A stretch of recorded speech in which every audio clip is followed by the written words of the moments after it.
even after going through 99 failed rescue attempts. Every single shot ends the same, Damie dies again and again. This all kicked off when people started turning into flesh-hungry corpses, dragging the world straight into chaos. One determined guy, Minsuk, threw himself into the fire, trying everything to shield his daughter from the apocalypse, but none of it worked. And before long, both of them ended up 6 feet under. But instead of clocking out for good, he gets snatched by a goddess who hands him 99 do-overs. Yup, he's allowed to die 99 times and keep trying, just to make it out alive. From zero, he starts his journey to keep Damie alive one more time. And so begins a brutal, never-ending rewind loop of death and retry. Every time he resets, he gives it his all to avoid the same screw-ups, but somehow still fails. But this man never taps out. He hangs on, locked into one mission. Even if it takes him reliving the same nightmare 10,000 more times, he'll keep pushing just for a shot at saving Damie. One life away from his last shot, he stumbles upon a heavily defended military base that could have been their safe zone. But by the time he makes it, he's already too late. Damie's gone. Instead of jumping to his next death, he just gives in, accepts it, chooses to live out the rest of his life like any other survivor. But even after years roll by, that fire in him, it never dims. Eventually, the hunger to see Damie again drives him to end it himself, cashing in his final life. Standing there, freshly respawned and fully equipped for one last shot, Minsuk flashes back to that same base, Daejeon. He remembers how every timeline ended with him arriving solo, and it's all because of the dumb mistakes he made along the way. But now, he's not the same guy.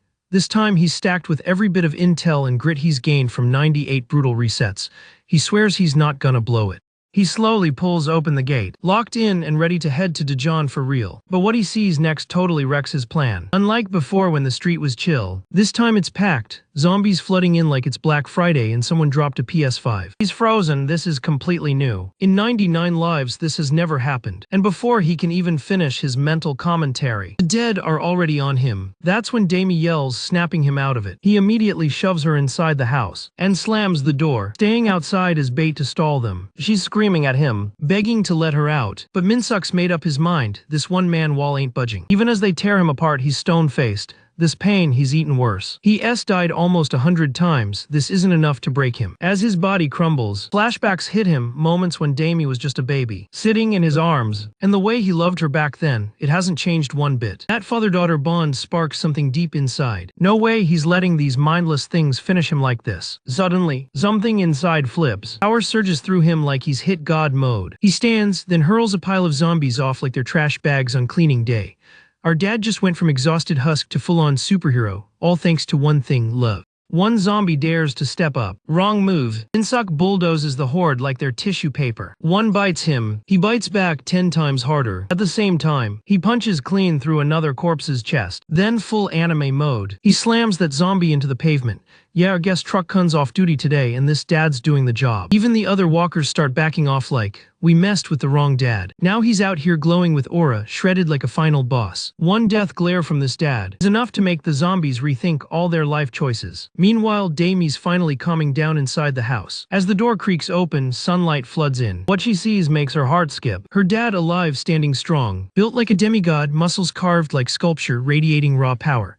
Basically, every single mom within a mile radius just got weak in the knees. By the way, if you're loving this so far, don't forget to like, drop a comment, and help us hit 1K subs.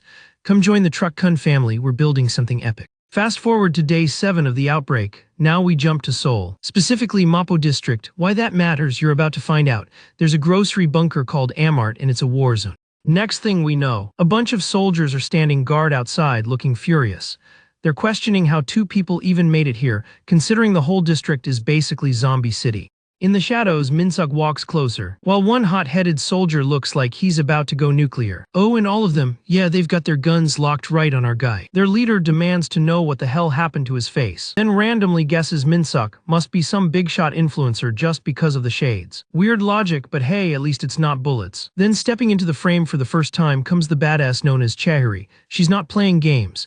Nicknamed the Black Widow, and honestly, feels like Natasha switched universes after Endgame. Anyway, she tells them both to scram and makes it super clear, this place isn't their safe zone. She gets all up in Minsuk's face just to say beat it. But as she throws attitude their way, Minsuk's mood starts shifting. Because right behind him, Damie's health is tanking fast. He says they've been drifting around with no destination for a full week now, and Damie's asthma is starting to get real bad. Cut to the chase, he starts pleading with Chahiri to help his kid, and thanks to his next-level drama skills, Minsuk even throws in the line that he's cool with dying, as long as Damie's okay. That whole Dad of the Year act stuns Chahiri for a split second. Then she immediately gets ticked off. Even Egghead from earlier is like, seriously, that's your move, Minsuk. Especially since their boss is a total ice queen who couldn't care less about feelings. Then we hit the comedy gold of this whole chapter. Egghead turns to look, and boom, his jaw hits the floor the moment he catches a glimpse of Chahiri's face. She's clearly fighting back emotion after hearing Minsuk's story, and ends up changing her mind on the spot. Chahiri lets the two of them in, claiming they need more hands to help out. But let's be real, we all know that's not the actual reason. Deep down, turns out this stone-cold leader's got a bit of a heart. Let's break down what really just happened here. Minsuk's pulling peak manipulator moves for real. Dude literally grins seeing how predictable Chahiri still is. In one of his past loops, he figured out she's an ex-soldier. Even after hanging up the uniform, she stepped up, gathered a bunch of survivors, and risked it all to guard their safe zone. On the surface, she's straight-up ruthless. You could compare her to a venomous snake and it'd still be an understatement. But she's got one soft spot, hearing tragic dad stories about putting their kids first. And Minsuk played that card like a master. Still, Damie's not thrilled at all about the stunt he pulled. She hated the part where he made it seem like she didn't matter to him. But she keeps up the whole weak act, wheezing like a broken engine. Even one of the soldiers is getting annoyed. But truth is, Minsuk's the only one who sees what's really going on. He knows her mental state right now is rock bottom, worse than any of the past timelines. Top priority, make sure she's safe no matter what. What's bugging him hard right now are the two wild curveballs in this run. Because this is the only loop where the past week played out differently. And there's also him, he got bitten, and instead of dying, he somehow powered up. Like his body's turning into something else entirely. At this point, calling Minsuk a zombie wouldn't even sound that crazy. Now back to early game survival tactics. This mart they're at, it's loaded with food and essentials. Not only that, it's got heavy security holding the line. Oddly enough, there's a wrecked building nearby and that wasn't there in previous loops. Minsuk points it out and the soldier gives him this side eye like, dude, are you clairvoyant or what? Anyway, the guy spills what went down 3 days ago. Out of nowhere, a swarm of undead hit them hard. And Chahiri, being the hard carry she is, pulled off the craziest bait move, lured every single zombie into that exact building. Then boom, she used explosives pre-planted inside to blow the whole thing to hell. The structure came crashing down, flattening the horde inside. Now those things are buried under layers of concrete, probably more dust than flesh at this point. And if any are still alive, they're definitely not getting out from that pile. Suddenly, the soldier glances at Minsuk and catches him looking straight up terrified. Egghead laughs it off, roasting him like, what, you think zombies are just gonna pop out the rubble now? But yeah, that's when Karma decides to join the party. Because right then, a monstrous zombie lumbers up from behind like a horror movie final boss. This behemoth of a creature looms over the soldier, flashing its nightmare tier mutated face. Egghead speechless, mouth wide open, eyes bugging out, and our guy Minsuk, well, he hesitated a little too long and he's about to pay for it. The Titan zombie winds up and throws a punch. That literally erases the poor soldier in one hit. But we're not done yet. Next, the thing sets its sights on Chahiri and nearly clips her too. Luckily, her reflexes kick in and she dodges just in time. Her squad's left rattled, wondering where the hell that thing even came from. She doesn't wait around, instantly calls her team to light it up. Gunfire rains down on this monster. Big Chungus here just tanks it like he's built from steel. Bullets, useless. The creature roars like a demon and lunges forward. It starts the carnage with a brutal uppercut, 3 soldiers down in one swing. Another guy freezes in fear, and for whatever reason, the zombie uses both arms just to smash him like a bug. Chahiri jumps in again, tossing her backpack to distract the beast, and dragging the poor guy out of harm's way. She scolds him, if he wants to stay alive, he better stop panicking. But even Chahiri's rattled now. She's realizing this thing isn't like any of the others. Her main concern shifts back to the mart, it's their only fallback. She rallies everyone to head that way. Meanwhile, Minsuk tries to sneak in a quick chat, but Chahiri instantly snaps, telling him to zip it and haul ass. Problem is, Damie's starting to fall behind, and that kicks Minsuk's dad mode into overdrive. Budget Nami clone spins back around, locking eyes with that grotesque zombie lump. And throwing all he's got into one haymaker, Minsuk charges the thing barehanded, ready to throw hands like it's personal. Meanwhile, we cut to Chahiri's POV. She's working to bait the mutant zombie toward a reinforced wall they rigged just outside the mart. That barricade, built like a tank, not even that towering freak could smash through it. With this trap, she's hoping to buy enough time to figure out where to hit the thing where it hurts. But then panic creeps in as she notices a group of civilians chilling on the building's first floor. Quick pause, shout out to Captain Guac, because let's be honest, Chahiri's killing it out here. Anyway, things just went from bad to worse. Seeing innocent folks stuck there flips everything. Chahiri slams the brakes on the plan. Throwing out a curse under her breath, There's no way she's letting this monster get close to them. She makes the call to go full solo bait. Now that, folks, is how you build a badass female lead. But when she glances back at Damie, she's shocked Minsuk's nowhere to be seen. She's instantly furious, thinking this dude ditched his own kid after everything she did to help. Damie quickly gestures in another direction, hinting that Minsuk's actually over there, still caked in dirt but standing his ground. What Chihiro sees next leaves her completely speechless. She watches as Minsuk goes full beast mode, bashing that zombie's skull over and over like he's cracking open a coconut. He finishes the monster off with a brutal final hit, and even the veteran troops around him are stunned into silence. The beatdown's so nasty, even the bystanders can't bring themselves to watch. With the threat dealt with, Minsuk just calmly catches his breath, like he didn't just solo a kaiju with his fists. Chihiri's staring at him now, visibly disturbed and totally confused. And what's the first thing Minsuk does? He turns to Damie and straight up apologizes. He admits he broke his promise by stepping in, but he couldn't let her get hurt. He values her safety more than guarding his secret.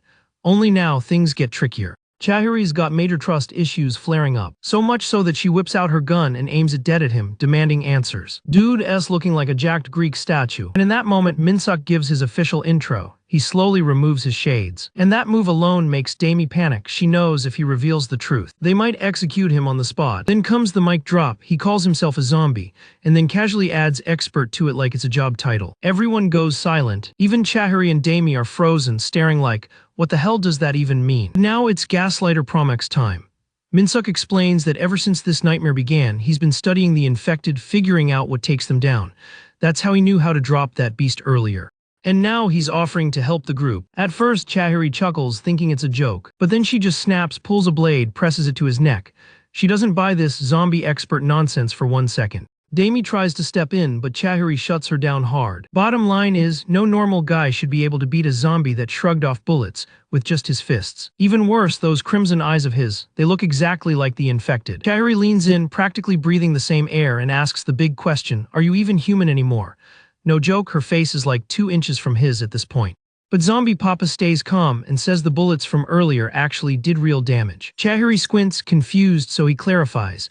The zombie was already pretty banged up from the gunfire, he just showed up to deliver the final punch. He then gives them the breakdown. That monster was what's called an eater class. Basically, it's a fusion-type zombie, like a bunch of undead crammed into one giant nightmare. Yeah, these things pulled a full-on Dragon Ball Z fusion and came out built different. Their combined bodies make them insanely tough. But even these tanks have a weak point, you aim for the neck. While explaining, Minsuk reminds himself that he hasn't technically lied about anything. Sure, no normal person could take one down with just punches. Chihiro squints at his eyes and he casually says it's a genetic thing. He lacks melanin in his irises. That's why he hides them. People always stare, just like she's doing now. With both concerns addressed, Minsuk flips the script. He asks her point-blank if she still thinks he's infected. Chihiro doesn't respond right away. Her expression says it all, she's still not sold. Something about this guy just feels off. But deep down, there's one thing that keeps her from pulling the trigger. If he really was a zombie, there's no way he'd be risking everything to protect his daughter. Because of that, Chihiro finally gives in and steps aside, letting the two of them crash inside the mall. As she turns away with a dramatic exit worthy of Jupiter's spotlight, she tosses a parting warning at Minsuk, telling him she's got eyes on him, Mr. Zombie Expert. Right after that, Chihiro takes a beat to absorb the loss of her squad. She's visibly torn up over it. 2 of her men rush over, worried about how she's holding up. She wastes no time, slamming one guy's knee out with a brutal takedown that drops him instantly. Turns out that wasn't random. It's her way of punishing them for completely botching her orders. These bozos failed to get the civilians to the lower level like she said, which nearly turned the whole place into a disaster zone. When she finds out they panicked and blanked on the plan, she's even more furious. That screw-up could have gotten everyone in the mall killed. And the way she glares at them makes it crystal clear. She promises flat out, mess up again and she'll be the one ending them. Then she storms off, still fuming. Meanwhile, the guy who just got dropped, yeah, he's simmering with anger, something's definitely brewing there. Anyway, back inside the mart, the survivors are taking a breather, including Minsuk and Damie. Damie's just relieved that her dad's secret didn't leak. She was seriously freaking out when he started talking. She can't believe how he lied through his teeth like it was nothing. Minsuk admits he had to go all in. Chihiro's not the kind of person who buys nonsense easily. The way he talks about her makes Damie suspicious, like do they have history or something? That comment triggers a wave of memories crashing into Minsuk. Truth is, in tons of his past loops, he ended up building a solid bond with the captain. That's why he knows her so well. But of course, he keeps that little detail away from Damie. What surprises her even more is that he knows slang like bluff, a word apparently reserved for the kid crowd these days. Minsuk grins and tells her that she's the one who taught him that. After living through 100 lifetimes with her, he's picked up a lot. She's kinda impressed, even if she doesn't remember a thing. As Minsuk heads off to find her a good meal, Damie tries hard to dig through her mind for any memories. Watching her puzzled little face just makes him smile even more. You see, when he first got his strange new powers, Damie made him promise he had to keep his abilities secret no matter what. Because if people ever found out what he was, they'd lash out from fear. That's how they decided to keep the truth locked up. And honestly, Damie was totally right. While walking through the mart, Minsuk's running it all through his head. If anyone finds out who he really is, panic could spread like wildfire. Eventually, he makes his way back with food in hand. When he gets there, Damie's already fast asleep, out cold from exhaustion. He gently tucks her in, making sure she's warm and comfy. Then shifts focus to the big issue. The infected are evolving way faster than ever. And it's not just speed, he remembers hundreds of them swarming his door on day one. Mutations are popping up left and right, and it's only been a week. That rapid change, completely off the charts compared to any previous loop. More variables, more chaos. So the real question bouncing in his head is, why are the zombies transforming so fast? And his best guess, he thinks it's his fault. Scene shifts to the outskirts of the city. Dozens, no. Hundreds of mutated undead are closing in. And every time they step closer, Minsuk can feel it, like they're tuned to him. As if they're not just attacking random humans, they're coming for him. Maybe they fear him, maybe they hate that he even exists. But one thing's obvious, he's a threat to them just as much as they are to him. So what does our guy do? He walks straight out of town to face them head on. Just one man standing in the middle of nowhere, waiting for a crowd of monsters like it's another Tuesday. And of course he brought a ladder. Yeah, my dude's adding bonus-style points just for fun. As the horde locks eyes on him, Minsuk smirks and welcomes them to throw hands. Step 1, he snaps the ladder in two, now dual-wielding the deadliest DIY weapons mankind's ever seen. He plans to end this mess before Damie even wakes up, because he still needs to cook her breakfast. And the energy this man is putting out. It's unreal. Naturally, the undead mob charges straight in, ready to dogpile him into mush. Dozens pile over each other just to get a taste. But Ladderman doesn't flinch. He barrels into them like a storm, cracking heads, swinging chunks of ladder and blitzing through the wave before they can even blink.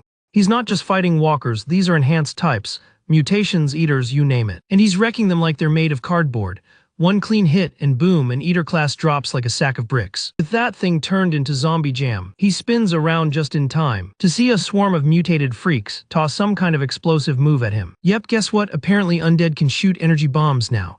But no sweat because Ladderman pulls off an aerial leap, slams down with a seismic smash, and wipes the whole bunch in one hit. He also pulls out his dual axes and starts going full blender mode, slicing through them even quicker than before. Time stretches as he unleashes wave after wave of destruction. Then a hideous six-armed mutant tries to ambush him, only to get its face pancaked into the ground Gojo style. And just to flex, Minsuk cleanly decapitates it while glowing with pure rage mode. Meanwhile, back in Dreamland, Damie's still totally knocked out. Cut to the next scene and she finally stirs awake, gives a little stretch, then sees her dad standing right there. Yep, same guy who probably wiped a small army of monsters is now casually chillin'. And not just that, man's prepped breakfast too. A hot meal made with love, cause he knows she's gotta be starving after everything they went through. She lights up with a smile and digs right in. Next shot, jumps to the captain's base. Her crew just pulled up with some wild news. They heard some seriously loud ruckus last night, but what they found when they checked the area, totally unreal. Zombies gone, like every last one of them. She slams the desk, demanding answers.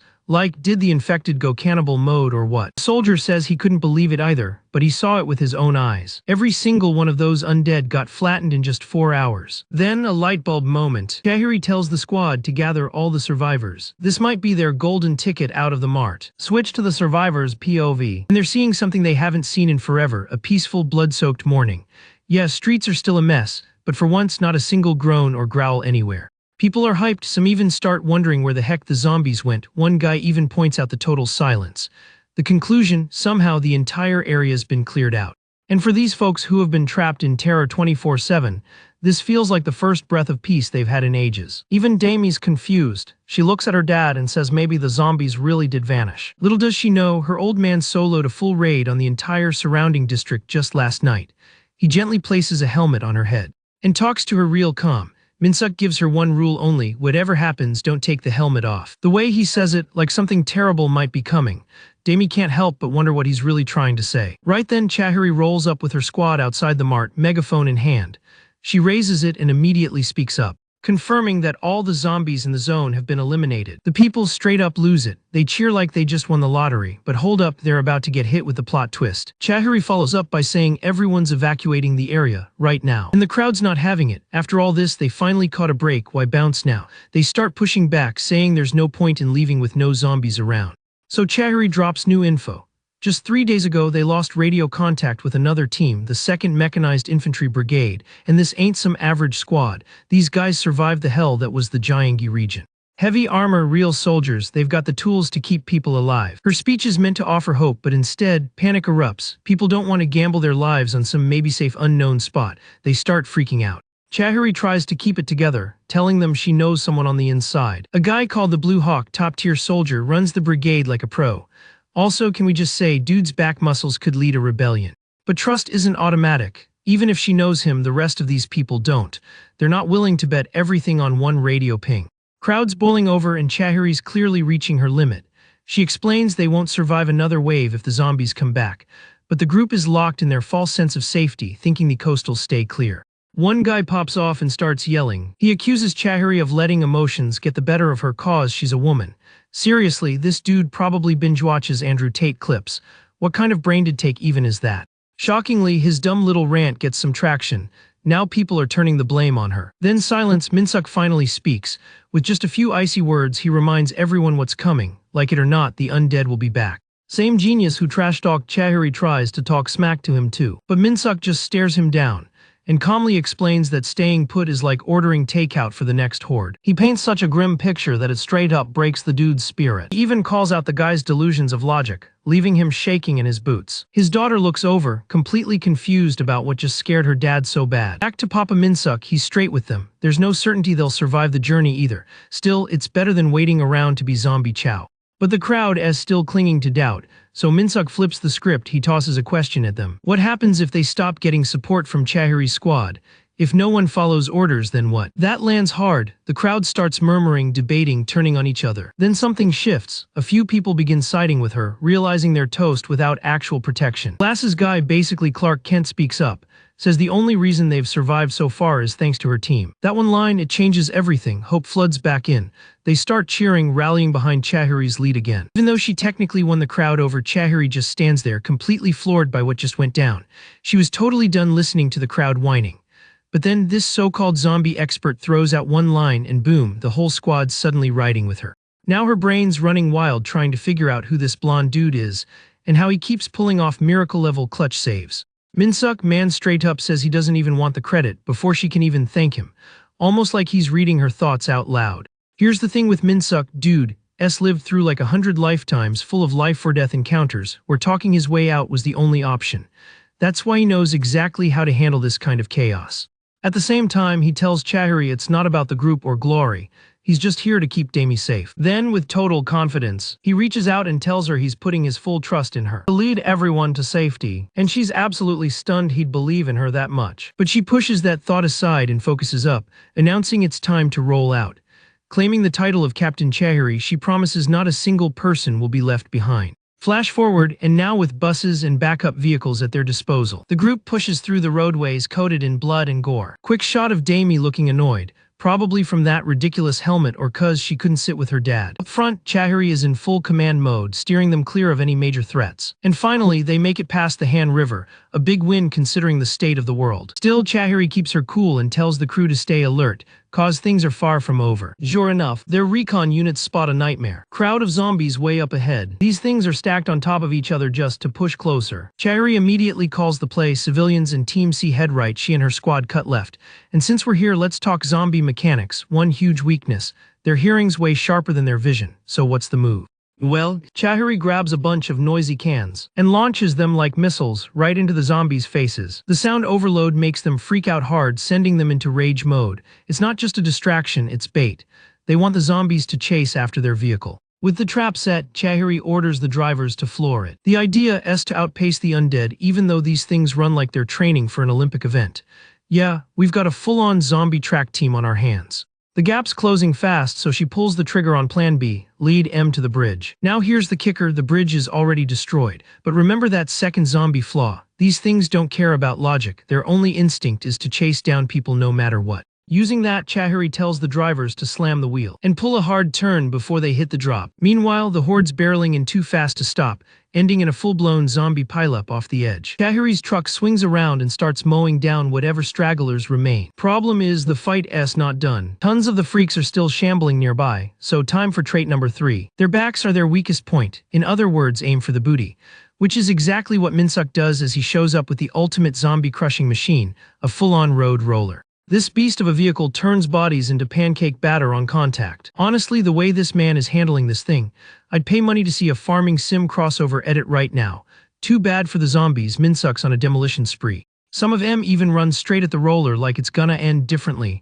Spoiler, it doesn't. Watching this massacre play out leaves Chahari and her troops completely stunned. Thanks to the roller's size, Minsuk shoves wave after wave off the bridge, dumping them into the ocean like garbage. Cut to Damie and the civilians. She's still annoyed. Flashback reveals it's because she begged her dad not to get involved. Her biggest fear, his secret getting exposed to the wrong people. But hey, fast forward to now, he's alive and well.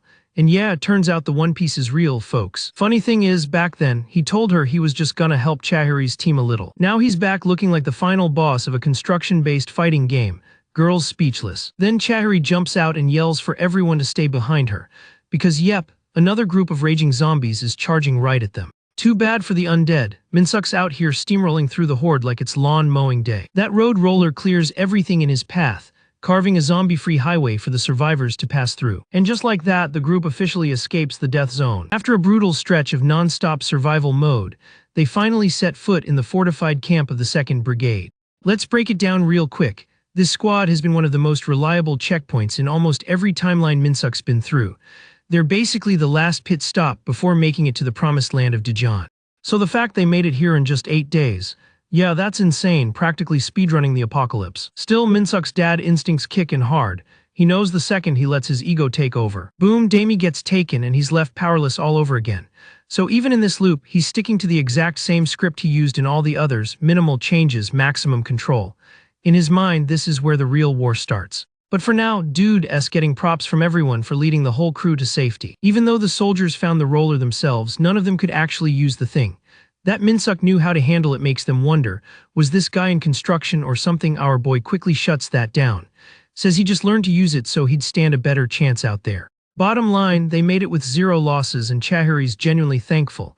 She even gives him a proper thank you, which, of course, Minsuk instantly milks for a second round, teasing her into saying it again. She hits him with a sharp shut up and ends the moment on the spot. Right then, Sergeant Lee of the 2nd Infantry Brigade steps in, saluting Chahari with mad respect. Turns out they were expecting her. Chahari's caught off guard, they knew she was coming. Sergeant confirms that Colonel Cha Pungho gave them a heads up. Then casually adds that the colonel told them to watch out for a certain hard-headed female officer. Cue the squad cracking up. Yeah, she is not amused.